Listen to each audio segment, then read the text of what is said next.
I want to introduce you to this bench right here. When I was in high school, I played as many sports as I could. I was a freshman that got called up to play with a varsity team. These guys were beasts. I had a first baseman that played for the Reds, a catcher that also played for the Atlanta Braves. I had some guys that went to play pro. Awesome third baseman. His name was Monty McGee.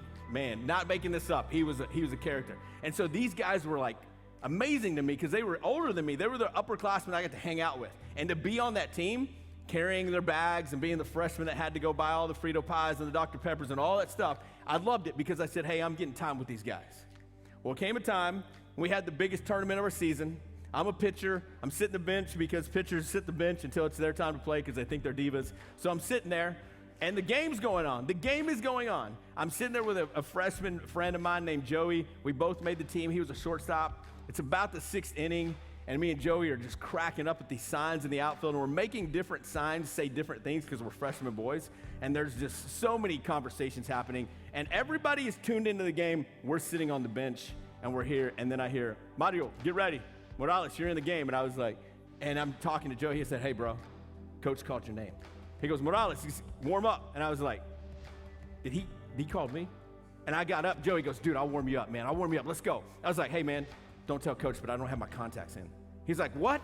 I said, yeah, I can't see from the pitcher's mound to it's night. The lights are on. I can't see the catcher's fingers. He goes, dude, you don't even have your belt. I was like, I don't even have my belt on. I don't have my contacts. So we went and warmed up. Coach gets me out there. We're in this huddle. And again, being in the game is different than sitting on the bench. I'm circled by the third baseman, the catcher, first baseman, and I'm like, dude, this is legit. And what do they say? I'll never forget this guy, our catcher, Michael Otto. He was like, hey, I got you. We got this. I was like, hey, bro, I don't have my contacts in. You freshman. So they painted his fingernails white. I still couldn't see. So half the pitches he was calling, I was throwing completely just out of my head going, I'm just going to throw because I was so nervous, but I knew that they had my back. I was a part of a team. Now let me tell you this. Quickly you learn being in the game is different than sitting on that bench. Because over here, I'm distracted by so many things.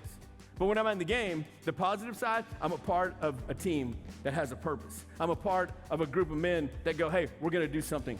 We're going to make this happen. I've got your back, you got my back. Completely different than sitting on that bench. And that's what we're talking about today. But here's the thing, is it's even more than just wearing a jersey or baseball. It's about the church.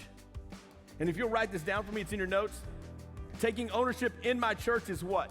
It's doing my part. God's gonna say some things to you right now while you're sitting here going, this is it. I told you need to get involved. This is it. And then the angel, the devil's gonna be going, you tried this. You can't do this. You look at your past. Look at what you've done. Don't listen to that. So you have a role here. It's time to get from the bleachers into the game, from being on the bench into the actual game and going, I gotta be a part of something. And so here's what I want us to say out loud and write down in our notes. I want you to write this down first. I have a role in my church, okay? Because it's so easy, remember, to be the critic in the seats pointing the finger saying, hey, you guys don't have donuts. You guys don't have coffee. Oh, you think this or you say that. Be a part of something that changes people's lives. Don't just point from the outside. Don't just sit on the bench. So why, though? Why this whole ownership of church? Let me tell you why. Ephesians 5:23, Christ is the head of the church. Notice I didn't say Shane. Notice I didn't say Mario. Notice I didn't say the staff. Christ is the head of the church. So notice I didn't say you or your kids. I said Christ. So what we're doing is not about us. So it's about Jesus. You have to understand that to understand this next verse. And it says this in Romans. For just as each of us has one body with many members, and these members do not all have the same function, so in Christ we, though many, form one body, and each member belongs to all the others. We all have different gifts according to the grace given to each of us. Every single one of us plays a role. Every single one of us. Every single one of us plays a role. In the church, world church, but then when it comes to local church, are you playing a role in the church? Because he just said every single one of us has a different gift that's been given to us. So are you using that? Can you imagine what we can do as a church if each one of us took our part and ran with it? I went to Discount Tire yesterday, which, man, I hate that. How much money you spend in like a matter of 20 minutes. And I'm sitting there, and I get up, the guy calls my name, went up there, and some guy just comes up and says, Mario? And I don't recognize the kid. He's a kid. And I was like, yeah. He goes, hey, it's Dylan. I was like, Dylan? Yeah. And he goes, yeah, remember I was in your youth ministry? He goes, my life was a wreck. I was like, oh my gosh. I was like, yeah. He goes, I need you to know I'm going to go get my PhD. I just graduated and I'm going to get my PhD. And he said, I just need you to know, tell your wife and tell those leaders, thank you. And I said, what? And he goes, yeah. He goes, what you guys did, it wasn't takeover at the time. It was not even a building. We had a middle school gym. But the church was people going, I want to be a part of that, instead of making excuses. So how do we own our part? I thought, as a pastor, I have to own it to go, I have to help you see the solutions. But I can't pull you off the bench. I got to give you opportunities. This also goes for people online. I got to tell the people online, we have an online campus where you can serve. Like, we have things that people need to do online that we would love to be a part of. We have things at the Liberty Hill campus that need to be taken care of. We have things that we go, we need some people to lead here. And those are the things that I want you to see that you can find on the app. And yes, I'm giving that plug so that whenever we leave here, you can go, I don't have an excuse to go do that. That I don't have to, I have to go look for it. And it's all in the app, it's all in your connection card. Say, hey, I want to know more. So how do we take ownership in our church? Number one is this: know your church and why it exists. You hear the phrase all the time, start with why. Start with why. Why do we start with why? Because when you know why Rock Point exists, you know that every single arrow, from the music to the way the staff dresses to the way we do things, all points in one direction that's not going to be like the Baptist church or this church or that church. This is our target. It's not going to be like everyone else's. This is our target. This is why the music's played this way. And if you don't know that, that's why I'm saying start with why does this church exist rather than why do you guys do that? Why do you do that? Start with going, can you help me understand how we do this and what our goal is, rather than pointing the fingers and making excuses because you've already put a wall up that could have been a bridge to help. It's building that wall instead of a bridge. Go, hey, how can I get involved? The second thing is this: assume the role is not filled. There's never enough teachers, mentors, door holders, greeters, check-in people, tech people. There's never enough, because I'm going, hey, as someone gets involved, they're going to tell someone else. And then again, there's 2 services. What if you need to go to 3? Well, pick one and then go to one, serve one. Stop the excuses. That's what I'm trying to say, is make the most of every single opportunity. The third one is this: offer to do your part. This is the heart of it. Offer to do your part. What are your interests? What are you passionate about? What are your goals? What do you wish that you could see in our church that we could do?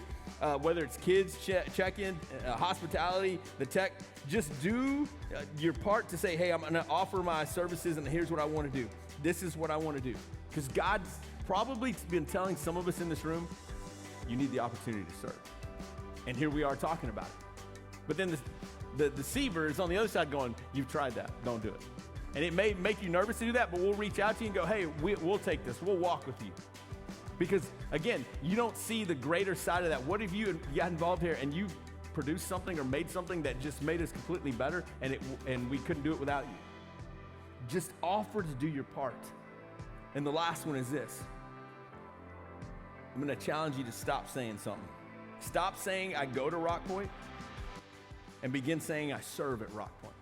Stop saying that I go to Rock Point and start saying I serve at Rock Point. Why do you do that? Because when you start to change the way you think, you start to behave differently. When you start to behave differently, you start to build new habits. When you start to build new habits, you start to go, this is the way I live my life now, which is I serve at Rock Point. And it started by me just saying, I don't go to Rock Point, I serve at Rock Point. And when you say I serve at Rock Point and you're saying that to someone, that changes the difference in their mind of going, oh, wait a minute.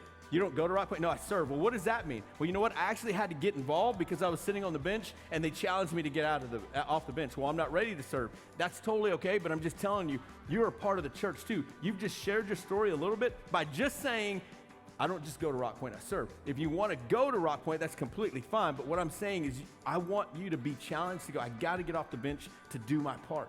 I have to do my part. I mean, I think of the 2 littles that just got baptized. I think of my daughters going, who's going to be next to baptize them? Like, what are those 2 young ladies going to do for the future of this church? Because we got in the game and helped guide them. Why? Not because of me and you, not because we want all for us. It's because the head of the church is Jesus. What has Jesus done? He restores us. Who needs restoring? Everyone. So who needs Jesus? Everyone. What is Jesus? He's the church, the head of the church, and we're the body, and we have to play our role in that. And that's why I'm saying you have to take ownership of your church and in your church. Be very careful then how you live. Not as unwise, but as wise, making the most of every opportunity because the days are evil.